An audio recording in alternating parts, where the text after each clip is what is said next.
Someone piled up the earth into a snake 1/4 of a mile long, coiled on a bluff in southern Ohio.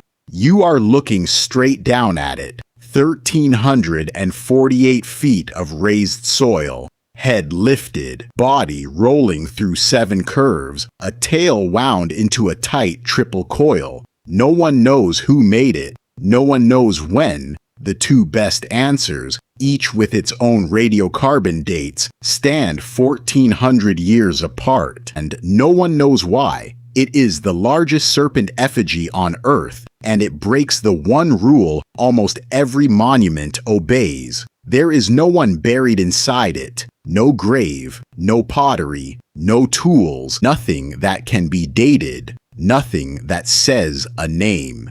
The people who raised it left no writing. They left this ridge of soil, the only record they kept of themselves, and it will not answer the single question we most want to ask it. When did a person first kneel in this grass and decide to build a snake? Argument over the when is not folk legend. It is a live scientific dispute, fought in peer-reviewed journals, with radiocarbon dates on both sides. 2 cultures are named, and the gap between them is enormous. One camp says the snake was raised around 300 years before Christ by a people archaeologists call the Adena. The other says it was raised around the year 1070, more than a millennium later, by a people called the Fort Ancient. Both have carbon dates. Both have published. Neither has conceded. As of the last exchanges in print, the question is still open. So we go to the record, the mound, and everything ever written about it, and walk through what survives. Start with the body, the primary source. The serpent is long and low. On average, it stands about 3 feet high, a little under a meter. In places, the ridge is barely 9 inches. In others, it rises past 3 feet. The embankment is wide, 22 to 24 feet across at the base. The body makes 7 winding curves, then gathers into that triple-coiled tail at one end. At the other end, the head, and at the head, an oval. The oval is the most argued over feature on the whole mound. It stretches about 120 feet long. Some read it as an eye, some as an open mouth, some as an egg the snake is about to swallow, or a son or prey. The earth does not label it. We only have the shape. That is the whole document. A shape in soil with no object left inside it to carry a date. Snake lies in Adams County, Ohio, near the small town of Peebles, on a bluff above a stream called Ohio Brush Creek, and the ground it sits on is itself unusual. The plateau is part of the rim of an ancient scar in the bedrock, a roughly 5-mile-wide disturbance geologists call a crypto-explosion structure, the Serpent Mound crater. The rock beneath is faulted, folded, and mineral-rich, dated to between 250 and 330 million years old, long before anything walked here. It is tempting to link the two, to say the builders chose this spot because they sensed something strange in the earth. But that is a guess, not a record. The crater is real geology. Whether it drew the builders, the mound does not say. It says only that the snake was laid on the rim of a wound in the bedrock, on a bluff that catches the last light of the longest day. Written record of Serpent Mound begins in 1846.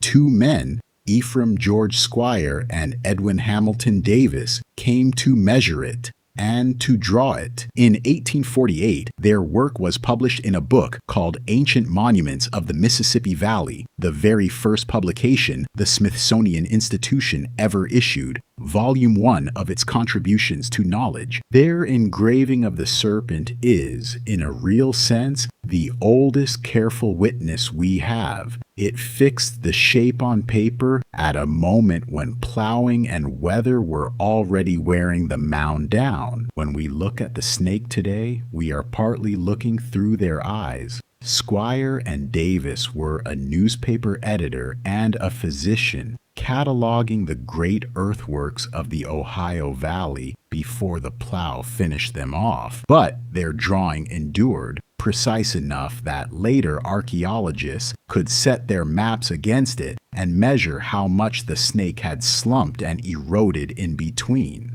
The engraving is a record of a record, and for a long time, it was almost all anyone had. By the 1880s, the mound was in danger, the land was farmed, and the snake was being erased a furrow at a time. A Harvard archaeologist named Frederick Ward Putnam of the Peabody Museum took up its cause, and the record catches a detail easy to miss.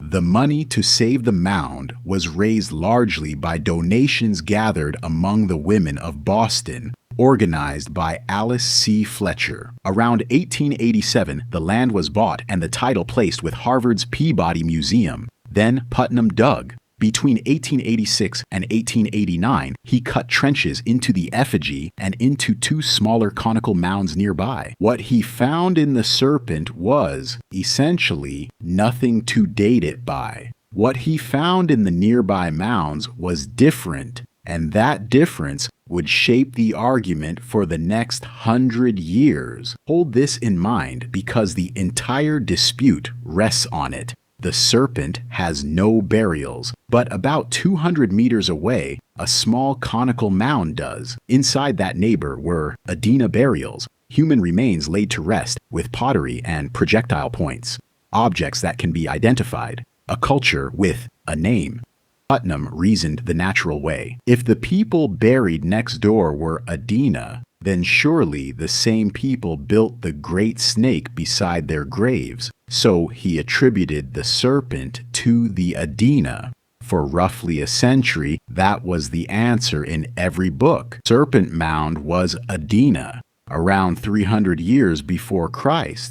But notice what happened. The date did not come from the snake. It came from the mound next door. The serpent never spoke. Its neighbor spoke for it. And a witness speaking for someone else is exactly the kind of testimony that gets overturned. Mound survived, and the paperwork around it grew. In 1900, ownership passed to the Ohio State Archaeological and Historical Society, known today as the Ohio History Connection. Putnam oversaw a restoration. A surveyor named Clinton Cowan remapped the whole site. And in 1966, Serpent Mound was named a National Historic Landmark. The object was safe. The century-old answer, Adena, 300 BC, sat quietly in the textbooks. And then someone went back to the snake with a shovel and a laboratory, and the quiet ended. 1991, a team returned to the effigy and did something Putnam could not. They looked for datable carbon inside the serpent's own body. They found charcoal, small flecks of burnt wood within the built-up soil of the mound, and charcoal can be radiocarbon dated. 2 samples came back, roughly 920 years before present, and 850. Calibrated, they pointed to somewhere between the years 1000 and 1200. The team centered the estimate around the year 1070. That is not Adena. That is more than 1,000 years too late for Adena. It falls squarely in the era of a different people, the Fort Ancient culture, whose village stood at this very site. The finding was published in 1996 by Robert Fletcher, Terry Cameron, Bradley Lepper, D. Ann Weimer, and William Pickard, under a blunt title, Serpent Mound, a Fort Ancient monument in the Ohio Valley. For years, these were called the only scientifically obtained dates for the effigy. The Adena answer overturned by carbon from inside the snake itself. Then, 2 decades later, the mound gave a different answer. Between roughly 2011 and 2014, a new team came with new tools, soil coring, magnetometry, and laser scanning of the ground called LiDAR. Edward Herman, William Monahan, William Romaine, Timothy Schilling, Jared Burks, and colleagues, they did not sample loose charcoal. They cored down into the construction fill,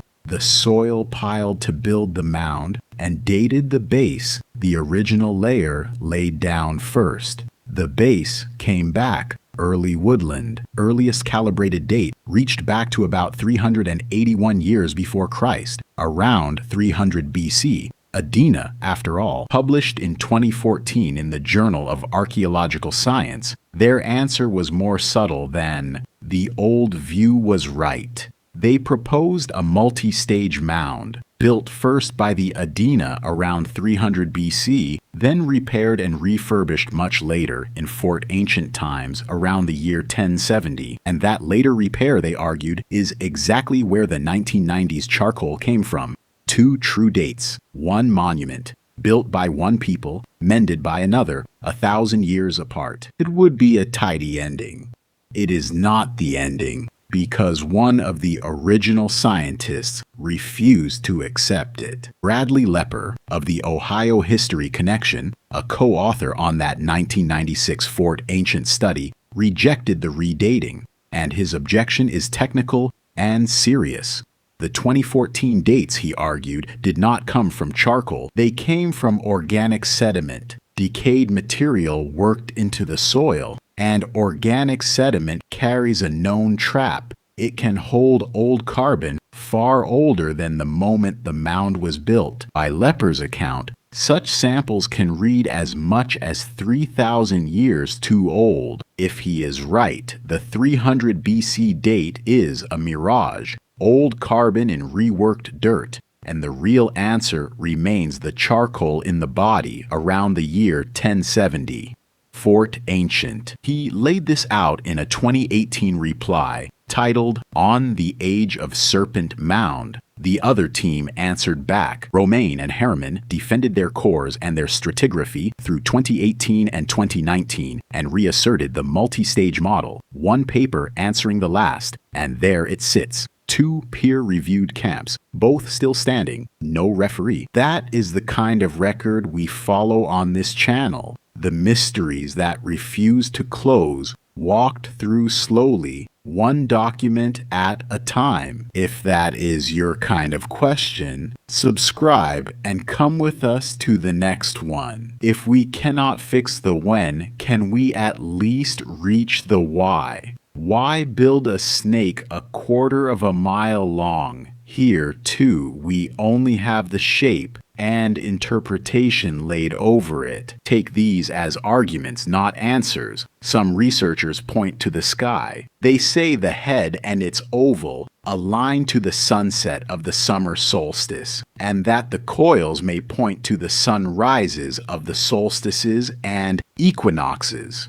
A calendar written in earth. Others reach for a single dramatic event. Round the year 1070, two fires blazed in the sky within living memory. Halley's Comet in 1066 and the supernova of 1054 that we still see as the Crab Nebula. Perhaps, they suggest, the snake marks a fire in the heavens, but this leans on a date that is itself disputed. It is not proof, and some look to belief. Across many native traditions, a great horned serpent moves through the water and the underworld, a being of the deep places, tied to rivers and springs. Others keep it simpler, a marker of territory or ceremony planted on strange mineral-veined ground to say, this place matters, this place is ours.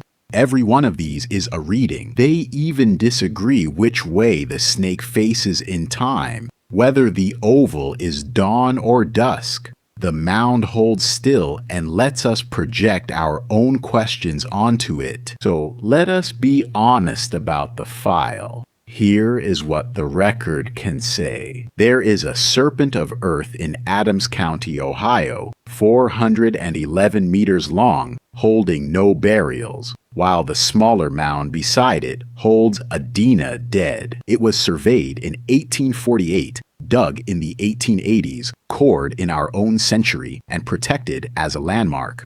All of that is documented. Here is what it cannot say. Who piled the first basket of earth? The Adena around 300 BC, the Fort Ancient around the year 1070, or both, one building and one mending, and why it holds no dead at all. And it is worth sitting with how unusual that is. This is not a lost city with its records burned. It is one of the most studied ancient monuments in North America, surveyed, excavated, cored, scanned, protected, published for nearly 2 centuries. We have thrown almost everything we have at it, and it has still not given up its date. We began above the snake, looking down. Let us end there. A monument is usually a message from the dead to the living. Here we were. Remember us. Serpent Mound sends the message and withholds the signature. It is enormous, deliberate, and mute. They kept no writing. They kept this ridge of soil. And for all our coring and carbon and lasers, it will not give up the one thing we most want to know. The year a person first knelt in this grass and decided to build a snake. 2 dates, 14 centuries between them, both defended. The record is the only witness we have, and on this question, the record has chosen to stay silent. The snake is still there. It is still coiled. It is still waiting to be read.